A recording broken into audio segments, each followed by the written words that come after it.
C'est quoi les prochains objectifs que tu te mets cette année puis les années prochaines? Ce que j'aimerais vraiment ça, me développer le mieux que je peux en entrepreneuriat, c'est de t'associer avec du monde qui te complète. Après ça, c'est déléguer les tâches en bâtissant une équipe. Bienvenue à la Boussole entrepreneuriale, deuxième épisode avec Anto Tran. Je vous invite à aller écouter le premier. Vous allez voir le fun fact de Anto. Puis Simon, il était un peu jaloux. Il voulait nous montrer son fun fact à lui. Je laisse... Ouais, dans le fond, à toutes les personnes qui nous regardent, là, le monde m'a dit « Ah, Simon, là, faut que tu sois encore plus original. » Fait que là, je voulais vous dire un fun fact sur moi. Que le monde savent. Oh, on le sait pas non plus. C'est la Parce surprise. que là, dans le fond, tu sais, souvent, le monde, ils peuvent applaudir de même. Mais moi, je peux applaudir aussi avec les coudes. Moi, je trouve ça des fois fucké, là. Mais check bien ça. OK, t'es prêt? Oh, de l'autre bord en plus. Je me mets dans rien. Oh, par en avant. Oh, what? Hey, c'est flexible, t'es flexible? Ouais, puis en plus, Tes épaules. je sais pas, man. J'ai aucune idée, mais en tout cas, je suis capable. Bon, Hey, ben, c'est ça bon. prend la vidéo sur YouTube. On a ça. C'était le fun fact que j'avais le goût de dire. Hey, prochaine fois que tu fais une conférence, dis applaudissez avec vos coudes. Ouais, C'était c'est vraiment ça. drôle. Mais je l'ai fait à l'école d'entrepreneurship de Beauce en me présentant. Puis j'ai dit, OK, je donne 20$ à la personne qui est capable de faire la même affaire que moi. Voulais-tu l'avoir? Puis le monde sont dessus. Ah ouais.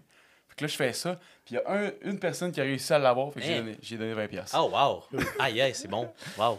Let's go, tu peux Yes. commencer. Hey, avec le deuxième sujet. épisode, le sujet, les obstacles pour surmonter, les obstacles à surmonter comme jeune entrepreneur. Puis j'aimerais ça commencer l'épisode avec une question. Est-ce que c'est overrated ou underrated avoir un podcast? Hey, c'est une bonne question. Moi, je pense que c'est rendu underrated, dans le sens que, à un moment donné, c'était overrated parce qu'il y a tellement de podcasts. Mais j'ai l'impression qu'on en a perdu beaucoup avec le temps. Genre, le monde se sont... Non, je veux dire ça. C'est underrated d'avoir un podcast qui dure. OK. Voilà. Puis le niché, je pense aussi. Ou, Ouais, il y a certainement... C'est sûr qu'il y a des sujets qui n'ont pas été couverts, mais c'est ça. Je pense qu'il y a beaucoup de podcasts qui se sont faits et qui ne durent pas parce que, genre, c'est comme la trend et tout ça. Mais c'est difficile de faire un podcast qui dure. C'est une très belle réponse parce que nous, quand on a parti le podcast, on avait une vision, certaine vision. On s'est préparé aussi avant. Ouais. Puis après ça, c'est un travail de longue haleine parce que ton premier épisode, attends-toi pas à avoir 100 000 vues sur YouTube. Là, ça n'arrivera pas. Ben non. Fait que c'est vraiment d'aller à 100 épisodes, puis après ça, tu sais, de le faire durer dans le temps. Puis à chaque épisode, tu améliores 1% de ton épisode. C'est vraiment exponentiel. C'est ça, exact. Puis on se dit aussi, genre, des fois, on a 50 vues. Je suis comme, crime film, mets 50 personnes, une à côté de l'autre. Ouais. Là. Comme si qu'ils nous regardent pendant 10 minutes, 20 minutes. C'est quand même pas mal. Là. Ben oui, C'est quand même 100%. gros. Tu sais, pour en avoir 100 000, là, déjà 50, c'est jamais peut-être qu'il y en a un qui est bien intéressant. Fait que c'est ça. Fait que les obstacles à surmonter comme jeune entrepreneur, parce que crime, t'as 27 ans, t'as 25 ans, excuse, Anto. Puis je trouve que même moi aussi qui a 22 ans, c'est tough se lancer en affaires. Puis c'est quoi une des obstacles qui était le plus dur pour toi puis que tu as réussi à surmonter?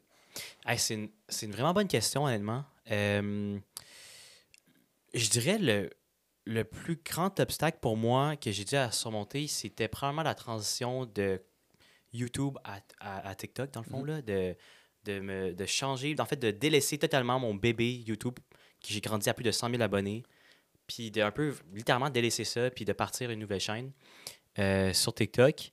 Puis ça, mixé avec le fait que, bon, quand je me suis lancé sur TikTok pour commencer à générer des revenus, dans le fond, ben oui, il y a des collaborations, mais il faut que tu te vendes, dans le fond, un peu à des entreprises pour qu'ils te fassent confiance. Et ça, en effet, j'avais, à ce moment-là, 21 ou 22. Puis, pour des personnes qui étaient jeunes, on pourrait dire, ou qui connaissaient ça, les réseaux, c'était plus facile. Mais pour du monde que, justement, dans le fond, il se demandait pourquoi il irait avec toi, qui a 21, 22 ans, versus, mettons, une boîte que ça fait genre 20 ans qu'ils sont là, qui ont du personnel, par contre, qui n'ont jamais fait de vidéo. Fait que pour moi, j'étais comme, hey, je suis définitivement la personne qui est mieux pour toi. Je fais ça depuis que j'ai 12 ans. Ah, c'est bon! 12 ans, mais vu que malgré que je sois plus jeune, je suis probablement la meilleure personne pour faire ce service-là de création de contenu versus une boîte qu'eux, ils ont juste essayé de switcher à la création de contenu ou ajouter ça à leur portfolio parce que c'était une opportunité pour eux.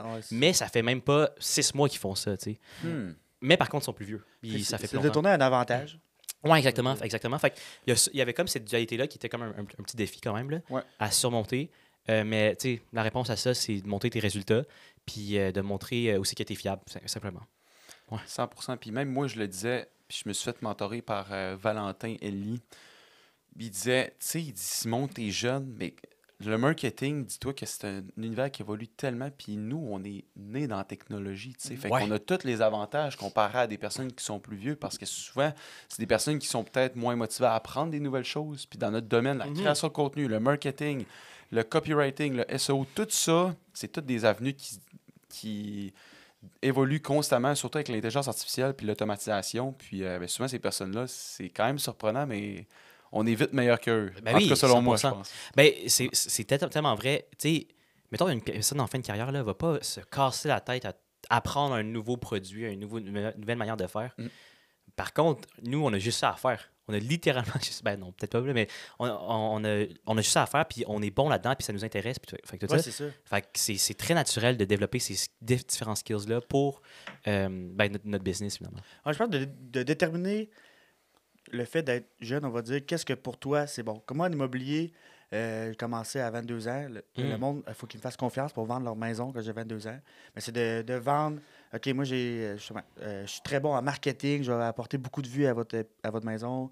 Puis après ça, présenter mon équipe. J'ai des mentors qui vont s'assurer que la transaction se passe bien. Mhm. Ça fait que de prendre un avantage puis de le vendre aux clients. Là, Ouais, c'est ça. de le cibler. Non, c'est ça. Je pense que c'est ça. Le secret, peu importe ton âge, là, c'est de... Finalement, tu sais, la personne qui doute de ton âge, en fait, c'est juste parce qu'il y a peur qu'à cause que tu es jeune, tu vas pas être fiable. Mais il faut juste que tu montres une fiabilité autre que ton âge, tu sais, avec justement des résultats, Ouais. des promesses, toujours showing up, over-deliver aussi. Ouais, Ça, c'est des ouais. choses qui sont super importantes pour gagner cette confiance-là. Mhm. Puis comment tu fais justement pour over-deliver à tes clients? C'est une vraiment bonne question. Pour moi, j'ai toujours donné des attentes réalistes. Ben non, des attentes où ce que je me suis toujours vendu en donnant des attentes aux clients où ce que je pouvais over-deliver, tout simplement. Fait que c'est quoi? C'est comme under-promise puis over-deliver. Exact. C'est quelque chose qui est super important. Puis pour de vrai, là, genre, c'est comme quelque chose qu'on entend souvent, mais ça nous distingue réellement de d'autres. Puis j'aurais l'impression que dans un marché en ce moment, le monde ne se force pas toujours à faire la meilleure des choses dans n'importe quel domaine, là, on parle. Ouais. Mais c'est quand même difficile de trouver du monde qui se donne à 100% et même encore moins à 120%. Fait que dès que tu sors un peu du lot, ben, tu sors du lot, justement. Ouais, puis une erreur qu'on Puis peut on le faire, remarque. une erreur qu'on peut faire aussi, c'est que tu veux tellement avoir le contrat, tu veux tellement bien te vendre que tu vas mettre les attentes tellement hautes. Ouais, c'est ça. Ça, c'est dur à... Ça, c'est une erreur Ah au début. oui, ça. ça c'est une méga erreur. Hein. Ouais. Méga erreur. Donne juste des attentes que tu sais que tu vas pouvoir surpasser, mais des attentes assez pour pouvoir closer ton client quand Ouais, même. c'est ça. Ouais. Fait que, non, c'est ça, 100%. C'est vraiment un art, tant qu'à moi. Puis j'aimerais ça que tu me racontes une histoire de... Justement, tu t'es lancé jeune. Une histoire qui te rend tellement fier, que ça a été tough, là, mais que tu as réussi à surmonter. J'étais curieux d'en entendre, mettons, un exemple que tu n'as jamais parlé. Là. Hey, j'ai jamais parlé, ça c'est une bonne question. Mais je sais pas, mettons rapidement comme ça, je pourrais pas te dire quelque chose que j'ai jamais dit à personne. Par contre, quelque chose que j'étais vraiment, vraiment fier, que je me suis quand même trouvé assez bon dans ça, c'était ma première collaboration que je pense qu'il m'a lancée avec Ricardo. OK? Quand, dans le fond, Ricardo, j'avais remarqué qu'il venait juste de se lancer sur TikTok. De mon côté, moi, je faisais ma série de bouffe, puis il y a quand même une belle attraction par rapport à ça, mais tu sais, je pense pas qu'à ce moment-là, on m'appelait plus le gars de TikTok ou le gars qui fait des reviews de bouffe plutôt qu'on connaissait mon nom, tu sais. Mhm. Fait qu'à ce moment-là, je voulais absolument faire une collaboration avec Ricardo. Fait que je me suis dit, check, je vais essayer de tout utiliser à mon avantage. Fait que j'ai fait une vidéo pour lui lancer un défi, dans le fond. Je lui ai dit, Monsieur Ricardo, je vous lance un défi. Si cette vidéo atteint 50 000 likes, si cette vidéo atteint 50 000 likes, est-ce que vous me permettez qu'on fasse ou que je vous fasse rater mon saumon que j'utilise de votre livre de recettes? Ça va seulement prendre 5 minutes de votre temps et je suis prêt à me déplacer n'importe où. Derrière, ça peut paraître banal comme contrainte, on pourrait dire, mais c'était vraiment calculé. Dans le sens que, check, s'il y avait à avoir 50 000 likes dans une vidéo, ça veut dire qu'il allait avoir une belle attraction sur ce projet-là, right? Fait que déjà là, ça peut déjà plus intéresser Ricardo. Ouais. Là, en plus de ça, il venait juste de sortir son livre de recettes. Fait que amener toute cette attraction-là pour lui, pour faire la promotion de son livre de recettes, ça peut être une belle opportunité pour lui aussi. Alors là, c'est comme, OK, bon, si je fais, dans la tête de Ricardo, c'est comme, OK, si j'accepte de faire une collaboration avec ce gars-là, il va peut-être m'apporter une belle visibilité. Mais non seulement ça, lui, qu'est-ce qu'il perdait, en fait, qu'est-ce qu'il devait faire? C'était juste 5 minutes de son temps. Il n'avait pas à se déplacer n'importe où. C'est moi qui rejoignais n'importe où au Québec pour pouvoir faire cette collaboration-là. Il n'y a rien à perdre, finalement. Ouais. En fait, en faisant tout ça, finalement, il a accepté. Et cette vidéo-là ou ce projet-là a juste complètement explosé, dans le fond. Là. Ouais. Mais ça me dit quoi, cette vidéo-là? Moi, je l'avais déjà vue. Mais ça fait genre 2, 3... Ah ouais, ça fait 2-3 ans. C'est C'était un de mes premiers stunts que j'étais vraiment, vraiment fier. Là. Ouais. Mais tu vois, fait que là, j'ai réussi à faire ça. Finalement, Ricardo est super gentil. Le 15 minutes finalement qu'on avait ensemble, c'est allongé en genre quelques heures. Il m'a pris tout son temps pour genre montrer ses cuisines, tout ce qu'il faisait. Puis il tournait aussi un de ses derniers shows aussi à ce moment-là. Fait que c'était vraiment, vraiment cool. Tout ça pour dire que cette opportunité-là, ou cette manière de penser à voir Ricardo comme dans mes vidéos, puis tout, ça, c'était vraiment, vraiment cool. Mais ça m'a permis aussi de, justement, au moment que M. François Legault, il aille sur TikTok quelques mois après, ça m'a donné une notoriété de fou que Ricardo ait déjà collaboré avec moi pour justement faire une collaboration avec M. Legault. Fait que ça a décliqué. Ça a décliqué, ça a fait en sorte qu'à ce moment-là... Boule de neige. Exactement. Puis ça, ça l'a mené à, j'imagine, un an plus tard, le Fou Sauce Graine récemment. Il y a de l'année... Récemment. Il y a quelques mois, quand même, là, l'été dernier, dans le fond. Là. Il y a 2 volets que je trouve intéressants à ça. C'est que donner de la value à ton client. Tu vas lui donner 50 000 likes, il doit avoir 300 000 vues. 500 000, ouais. 500 000 vues. Fait que tu donnes de la value, tu donnes de ton temps, puis lui, ça ne coûte rien. C'est parfait. Puis le deuxième volet aussi que j'aime de ton histoire, c'est que faut se lancer. Il faut prendre des risques. Si ton vidéo il avait atteint 1000 likes, personne n'en aurait entendu parler. Ça aurait été correct. Ça n'aurait pas été négatif pour personne. Fait que un beau risque que tu as pris, ça marche, puis tant mieux. Vraiment. Non, c'est fou. Là. Je pense que j'ai fait une méga série. Genre, j'ai fait préparation avant de cuisiner pour Ricardo et tout ça. Cette série-là a comme fait 2 millions de vues au total. Finalement, 2 millions de vues gratuites pour Ricardo. Fait que c'était vraiment fou. Là. Genre, mais t'as vraiment mis le doigt dessus. De penser à comment tu peux donner de la value à l'autre personne, c'est vraiment ça l'essentiel. Parce que, tu sais, on s'en fout de toi. Là, genre, en fait, non, l'autre personne s'en fout de toi, on pourrait dire. Surtout si vous ne connaissez pas, vous êtes des inconnus. C'est comment toi, tu peux l'intéresser, finalement. Puis je pense que c'est vraiment la base de n'importe quelle négociation ou collaboration que tu veux gagner, dans le fond. Yes. C'est vraiment bon. Si, mettons, justement, quelqu'un qui veut avoir des projets comme toi, qui veut se lancer en affaires, ce serait quoi les meilleurs conseils ou le meilleur conseil que tu pourrais y donner pour avoir une communauté en ligne comme toi tu as fait? Puis comment, justement, ferais-tu suivre ses rêves ou bien suivre un domaine d'activité où il y a un besoin? Parce que souvent, il y a un clash entre ces deux affaires-là aussi. C'est une vraiment bonne question. Je pense que le mieux, c'est évidemment les deux. Là. Fait que, tu sais, j'ose espérer que chaque personne a différents champs d'intérêt. D'agencer ton intérêt avec ce qui intéresse les gens aussi. Là. Ça, c'est le match parfait. Je pense que pour la plupart du monde, c'est possible de faire ça. Fait que Puis, tu sais, à la fin de la journée, on est tous des humains. Fait on vit tous un peu les mêmes situations. Tu sais, je sais pas, notre première peine d'amour ou nos relations. Mais tu vois, le sujet de relations, mais ça, tout le monde peut relate. Après ça, tu sais, il y a la vie professionnelle, autant en bureau qu'en entrepreneuriat. Tu sais, différents sujets, tu peux aller rejoindre du monde. C'est juste que tu rejoindras pas les mêmes personnes. Fait que c'est super important de choisir ce qui t'intéresse. Puis, comment te partir, c'est juste de documenter ce que tu fais et de le rendre intéressant, évidemment, là, d'une manière authentique. Ça, c'est le mieux. Et pourquoi je dis ça, c'est que c'est vraiment plus facile pour quelqu'un de documenter ce que tu fais réellement déjà, mais pas de le rendre, genre... pas de mentir puis dire des choses qui sont extravagantes pour rien, parce que ça va te rattraper un jour. Si tu es là pour être présent au long terme sur les réseaux, tu sais, man, à chaque vidéo que tu postes, c'est comme un point que tu traces sur ta timeline. Fait que si déjà là, tu te projettes déjà plus loin que où ce que tu es rendu réellement, à un moment donné, n'auras plus rien à raconter avant de se rendre là. Ouais. Et si tu te rends là, tu sais. OK. Fait que c'est vraiment important, je pense. Puis le monde, Mhm. sûrement qu'aussi, ils vont suivre l'évolution à travers Ben oui, 100%. par C'est le ça qui est le temps. fun. C'est vraiment ça qui est le fun. Puis aussi de ne pas avoir peur de l'échec, là, genre, Ouais. ça change rien. Là. Ça mettons, voir quelqu'un qui dit Hey, Anto, je te suis depuis que tu fais des vidéos sur Clash Royale, ça doit être cool de voir tout. Ah, c'est ça fait malade. longtemps Ouais, que c'est tu ça. suis. Ah, ben oui, surtout Elisabeth, elle sait, à chaque fois qu'on rencontre quelqu'un qui dit ça, tu sais, de Clash Royale, c'est fou, c'est comme, oh my god, man, t'es vraiment un OG. C'est fou, là. Cool. Hey, on a parlé de défis de l'âge, défis de partir son entreprise. J'ai vu une vidéo que tu avais faite. Aussi, je pense que c'était un défi pour toi. Ta culture ou ta famille qui avait un certain champ d'expertise ou que tu avais des frères qui étaient médecins, dentistes. Ouais, 100%. Veux-tu me parler de cette histoire-là? Comment tu as vécu ça? Puis, Ouais, dans le fond, pour donner un peu de contexte, mon plus grand frère est dentiste, mon deuxième frère est médecin, puis ma soeur est avocate. Fait que dans le fond, j'ai grandi avec des frères et sœurs qui ont eu qui ont des vraiment belles carrières, mais Mhm. un peu plus traditionnelles. Puis tes parents, pour le fun? Mes parents, eux, ils travaillaient ensemble tout le temps. Puis il y avait des restaurants. Il y avait Ok. des Dunkin' Donuts, mais pour eux, ça n'avait pas tant marché que ça. Fait que, tu sais, la restauration, c'est super difficile. Là. Fait que, genre, vraiment. je les ai vus avoir certains avantages d'être entrepreneur et beaucoup de désavantages aussi. Tu sais, certains désavantages aussi.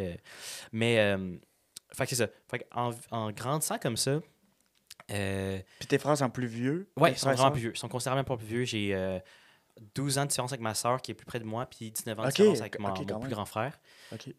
Mais honnêtement, j'ai pas, tu sais, en grandissant, j'ai pas ressenti de pression. C'est juste que pour moi, j'ai toujours su que on dirait en fait que tu sais, je voulais faire autre chose que genre quelque chose qui était comme Carriériste. traditionnel. Mm. Mais tu sais, une autre carrière que genre. Tu sais, peut-être qu'au début, j'étais comme, OK, je vais être médecin parce que genre, c'est ça que mon frère était, puis tout. Mais derrière, tu sais, je savais que tu sais, ma passion, c'est vraiment faire des vidéos. Mhm. OK. Et je savais que c'était toujours ça que je voulais faire, tu sais. C'est quoi les prochains objectifs que tu te mets cette année puis les années prochaines? Hey, c'est une vraiment bonne question pour vrai. Je pense que j'aimerais vraiment ça me développer le mieux que je peux en entrepreneuriat.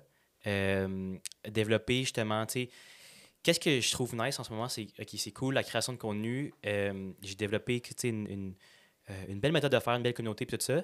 Et là, c'est comment je peux prendre ça, puis que ça aide mes projets entrepreneuriaux. OK. Puis c'est ça que je suis en train de travailler, je pense, pour le futur. OK. Ouais, évidemment, tu sais, 10-4 Info, qui est un énorme projet qu'on a commencé il y a près de 1 an, Mhm. mais que ça semble avoir une belle croissance avec Elisabeth et Mathéo. Fait que ça, c'est un projet qu'on tu sais, on y travaille à tous les jours. Là. Je pense que ça peut vraiment révolutionner comment les jeunes, ou plutôt n'importe qui, pourrait consommer les nouvelles, l'actualité, Mhm. quotidiennement. Plutôt que de lire un journal ou de regarder la télé, ben, tu es Ouais. sur ton téléphone, tu regardes une nouvelle, tu sais. C'est ça. Fait que ça, c'est Mhm. vraiment cool.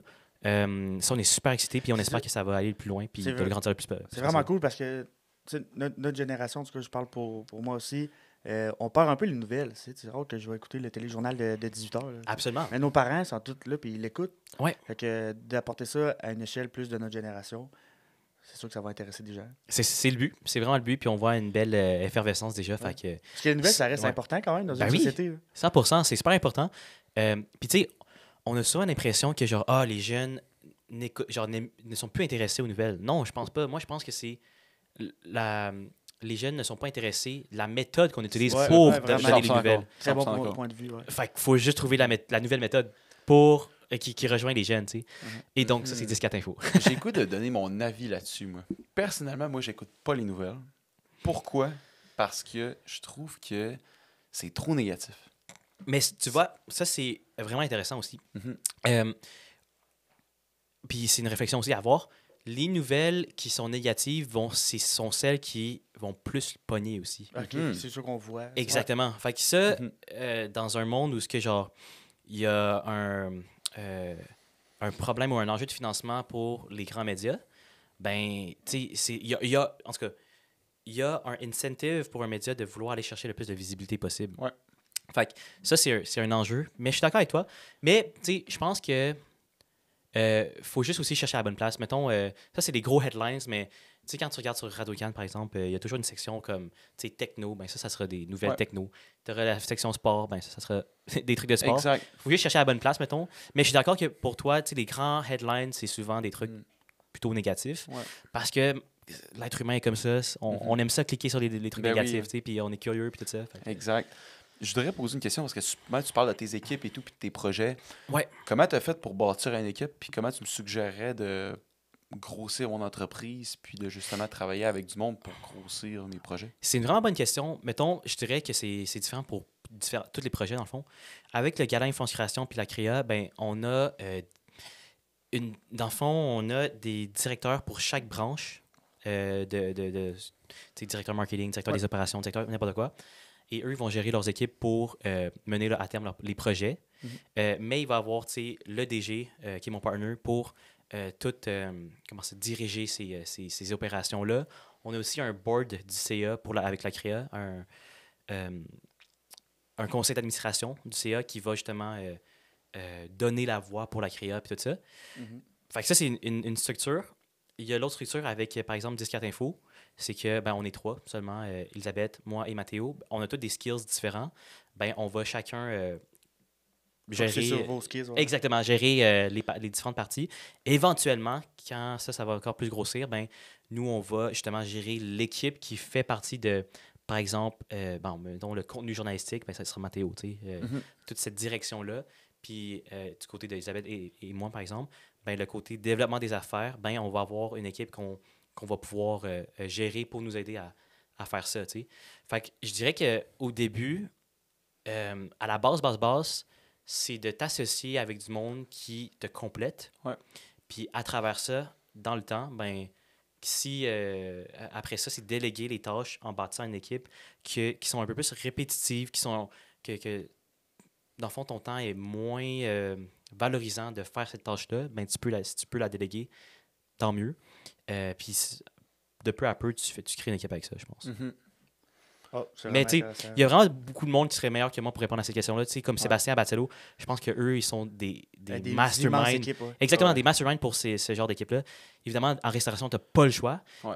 Nous, avec le numérique, c'est différent. Genre, tu peux quand même faire beaucoup de choses toute seule. 100%. Fait que ça, c'est quand même intéressant. Puis des fois, c'est mieux. Ça dépend de tes objectifs. Tu sais, si tu dois bâtir une entreprise ou si d'avoir une bonne business que tu veux être libre. Tu sais. Ouais. Fait qu'il y a aussi qu'est-ce que tu veux. Mais définitivement, bâtir une équipe, c'est quelque chose qui est un bon défi. Est-ce que ça te faisait peur au début d'avoir quelqu'un d'autre? Ouais. Ou c'est comme fait ça avec ta copine naturellement un peu? Est-ce que tu avais une certaine crainte de créer une équipe? Ben, tu sais, ça, en ce moment, genre, à part le gala puis la créa, on n'a pas vraiment qu'il y a une grande équipe. Pour les autres projets que j'ai, je suis toujours avec Elisabeth, tu sais. Comme ça, on est super complémentaires dans ce qu'on fait. Si on a besoin de quelque chose, on va, par exemple, engager des fournisseurs, tu sais. Mettons qu'on a besoin on va faire affaire avec, mettons, un monteur externe. On va faire des fois avec une graphiste ou un graphiste. Ouais. Après ça, tu sais, des petites tâches qu'on a besoin, ben on va faire affaire à différentes personnes pour certaines tâches. Mais, mettons, genre une équipe comme qui vont travailler 24 heures, 40 heures semaine pour toi, tu sais. Pour l'instant, on n'a pas encore de besoin. Tu sais. Ouais. Ben, c'est intéressant Ouais. parce que nous, avec Twin Shirt, là, mon entreprise d'impression de vêtements, au début, engager quelqu'un, c'est un certain risque. Là, il Oui. faut que j'y donne un salaire, il faut Ouais. que j'y garantisse des heures. Ben oui. Fait que oui, commencer avec des pigistes où nous autres, on fait beaucoup de visuels, de mock-up pour nos clients. Fait qu'au début, on commence avec un pigiste. Puis si tu vois que ton pigiste, mais il travaille 45 heures semaine pour toi, mais là, T'es mieux de t'offrir une job. c'est ça. C'est Fait ça. que, C'est ça. Belle alternative au début. commencer avec ça. Exactement. Ouais, c'est ça. Ben, c'est commencer par des pigistes, puis après ça, tu développes des relations. Puis si eux, ils veulent aussi grandir. Mais je pense que pour nous, 10 Info, ça va être bientôt le temps d'engager Ah ouais. quelqu'un de full-time pour. Ou quelqu'un, en tout cas, peut-être pas full-time, là, mais genre quelqu'un pour du montage, dans le fond. Là. OK. Parce que c'est genre la base de notre. Fait que les monteurs qui écoutent peuvent Ouais, c'est ça, t'écrire. c'est les monteurs. Anto est là. Donc, C'est vrai, c'est vrai. écris-le sur Instagram. Puis si on peut te combler ce poste-là, let's go. Ouais, ça serait cool. Ça serait vraiment cool pour vrai. Je pense que ça fait quand même. Ouais, les défis de la journée. Ah oui, c'est vrai. Défi. Tu veux-tu le dire? Ah, vas-y, je te laisse. OK, let's go. Donc, défi du jour. On a établi un nouveau concept avec la boussole parce que c'est bien beau d'écouter un podcast, si tu n'appliques pas, si tu ne passes pas à l'action, c'est plate. Fait que je veux que tu partages une story ou un post, la personne qui écoute en ce moment, sur ce que tu fais aujourd'hui dans ta business. Donc, moi, souvent, ce que je fais, c'est je me lève à 3h30 du matin, je prends une photo, je fais une story, puis je dis c'est quoi mon day-to-day aujourd'hui. Fait que, je sais pas, ça peut être une photo au gym. Bref, pour animer un peu c'est important de développer ta communauté parce que de nos jours, c'est une manière d'aller chercher. Moi, je dis souvent, c'est Alex Hormozy qui dit un one to many. Donc, tu fais ça une fois puis tu atteins plusieurs personnes. Donc, défi pour la personne qui regarde ça, t'as pas le choix de faire ça. Yes, puis j'ai un cadeau pour ton déplacement, de venir ici. Oh my God, merci. De sortir ça. Ah, c'est super, super gentil. Un petit cadeau, hein. Hey, let's go. Ça va du goût des micros, ça. Fait que pour le monde de la Saint-Valentin. Ah, ben wow. J'aurais... Chocolat, toi puis Elisabeth. Yes, hey, magnifique, c'est super, une très belle pensée. Ça fait plaisir. Merci beaucoup, wow. On aime ça. Grâce encore en plus. Bon, on a dit qu'en plus, là, j'ai vu ton Reels que vous mangiez du chocolat. Puis j'étais là, pour moi, ça va être un bon spot. Donc, merci beaucoup pour ton temps, Anto. Je trouve ça vraiment apprécié que tu partages ton contenu. Puis, t'es vraiment inspirant, surtout pour moi puis pour Phil. Puis, je suis garanti que tu vas aller vraiment loin dans la vie, mon gars. Eh ben, merci beaucoup, c'est super apprécié. Puis, je suis persuadé aussi que vous aussi. Je connais beaucoup plus Simon, tu sais, je te vois des posts LinkedIn. Fait que deux hommes à succès à 100% aussi. Fait que merci beaucoup. Merci. Merci beaucoup. Donc, prochain épisode, ça va être à suivre. Donc, je peux pas dire d'indice, mais. À chaque jeudi et lundi. Yes.